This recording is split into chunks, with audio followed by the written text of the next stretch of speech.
For me, I just know that I sort of sympathize for my parents because I know a lot of times it can be very hard and it takes a lot of time and commitment, not only on my part, but on their part as well. So I really appreciate them for that. Wow. Yeah, I put my parents through a lot, through all the stinky stuff that I put them through my practices and stuff, and they just stay on me on academics and stuff every day. Mm-hmm. Do you find it easy to be a student athlete? Because when we say the word, you know, the Ohio High School Athletic Association always talks about student athlete. You're a student first. What's your commitment to your academics, and what advice do you want to give to other young athletes who look up to the both of you? I wouldn't necessarily say that it's easy, but it's something that if you keep working towards it, you sort of develop a discipline that takes the load off of you between practice and schoolwork. Okay. Yeah, sometimes you don't have to be the smartest person to get good grades, but if you work at it, you'll end up getting them. So that's what you should really be focused on. Okay, so persistence is your advice. That's good. Do you have some advice too? Well, I think Napoleon hit the nail on the head. And this is something we talk about. You know, we're getting close to exam time, and we see our students walk through the hallway, and the hair's a little frazzled, and there's bags under the eyes, and we're constantly reminding our kids to focus on the moment. You know, focus on the task at hand. When it's time for English class, I want to be the best English student that I could possibly be. And, you know, when I'm in the hallway, I want to be the best friend I can be. And when I'm at football practice, I want to be the best football player I can be. And I think those are the kind of attitudes, I know those are the kind of attitudes that we take in our lives. You know, when we get home, I want to be the best dad and husband I can be, and, you know, focusing on that task at hand, which is so important. Well, let me ask you this, you know, when we talk about the task at hand, well, and this I think goes to Napoleon and Jawan, you know, that you've been successful. You've taken a task at hand and you've been successful in the classroom and also on the field. So what is that drives you, that motivates you to continue to do these things? I just say that you've got to have the persistent goal in mind because during camp in the summertime, we developed a list of goals that we wanted to accomplish as a team. And so as long as we can keep those in mind, keep the state championship in mind and the goals that we have set forth before us, if we keep those in mind, we can work towards those in all facets of life. Excellent. As Napoleon said, with the goals, if you strive at those goals with a championship effort, you'll get them. So you're saying you started out the season with thinking about the championship. Yeah. Okay, so you didn't think about game by game. You thought, at the end of the season, who do we want to be? Yeah, that was the ultimate goal. While that was pretty much the thing that we knew, where once our road was done, once it was over, we wanted to know where we wanted to be as a team. But we also took it game by game. It wasn't simply that was our only goal. That was our ultimate goal. Yeah. How we want to be remembered. So did that change your behavior then? Because, you know, if you're only thinking game by game, that's one mindset. But when you're thinking about, you know, the championship, I mean, how did that impact the way you carried yourself from day to day, the way you operated from day to day? I felt like one of the biggest things that we had going for us was that we practiced humility, and that from the beginning, from the day after we won the state championship last year, we knew coming into this year that was last year. That was last year's news. It was something that we knew where we wanted to go. We knew where we've been, and that was where we ultimately wanted to be again. So we had to keep that in the back of our minds as we worked day in and day out. Jawan? No. He hit it. He hit the nail on the head. Right. And speaking of all this, when you talk about, you know, the goals, you know, what are your goals for the future? Nate, you'll be out of high school, graduating here very shortly, and Jawan, you have another year. So what are your goals for both of you in the next year or two? My goals would be to attend a 4-year college, get a degree, and hopefully play football. Okay. My goal is to be a leader in and off the field, and attend a D1 school, play football, and get my 4-year degree college. Excellent. How does that make you feel? Oh, it's great. I mean, that's the end result, right? We want these guys to take what they're doing and be champions in everything that they do in their lives.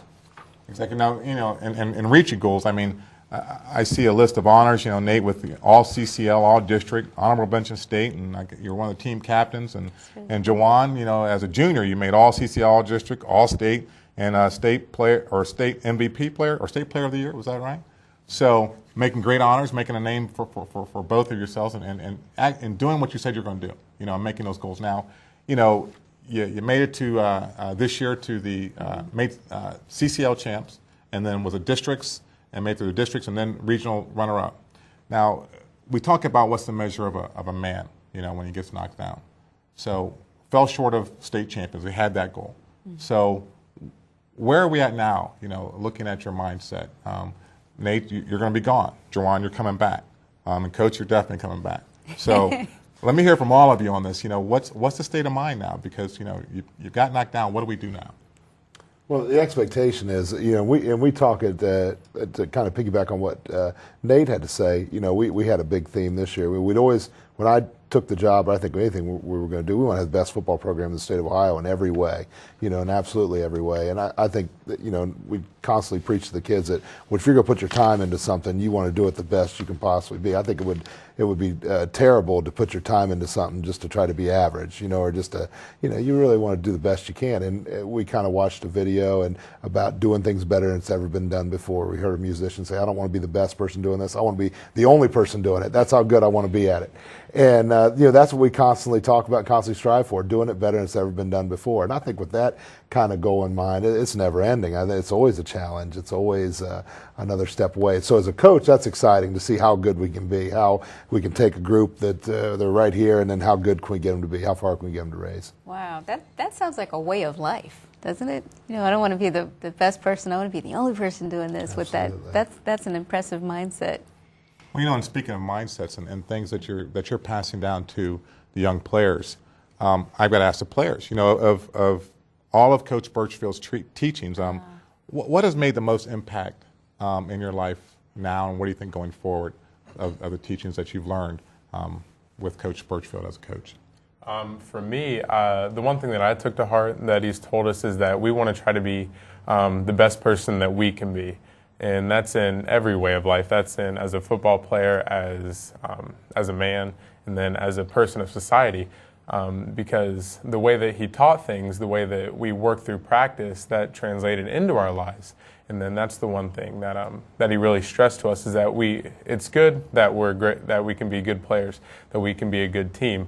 But one of the things that he wanted to get to us is that we wanted to be great people of society as well.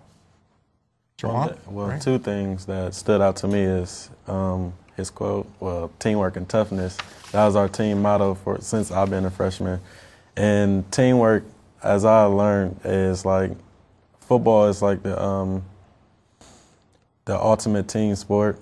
And with your team, without a good team, you don't have like a good season. And like when you have like your group of players, well, we call them brothers, on the field and off the field, and they support you with anything you do. And toughness, it just comes on the field. You gotta have it. You gotta have it. Yeah, you gotta have it. What was that? The truck that they had on the big screen. What was that? The big SUV or the truck somebody. Yeah, whatever that was. But and that was done a lot. So I tell you what, we've got some pictures that we wanted to show, and maybe you guys can tell us what was going on there. But I think we'll show a couple of those if those are ready. There we go. Looking at that, I think that was one of the games. I can't see who that was. That's Ironton. Ironton. Oh yeah, your favorite team, Ironton. That's when you guys were coming out to play Ironton. Now this is showing a picture of Nate there. He was on offense and also played defense both ways. But as you see, he's out there leading. I think he led you a lot. If you look at that picture, who's the most important person in that play? Because when you talk about teamwork, the blocker. Goodness, you've got four guys that are crucial. Nate and I, we scored the same amount of touchdowns in our careers. You know what I mean? But we're never gonna have our name in the paper as much as Jawan. And to hear Jawan say the things that it takes everybody, teamwork, and that's when you have something special. When guys submit kind of the fact that I'm gonna work hard so he can get his name in the paper, and then he's going to say, I can't get my name in the paper unless you're in there. I mean, that's the essence of teamwork. That's how it all gets going. Exactly right, because without a blocker, you don't have those holes. Exactly right. So there we have, I think that's Jawan running. And once again, you talk about the blocking and what have you. What team was that? Bexley? That's the Silver Knights. Silver Knights. That's Reedy. Reedy, another.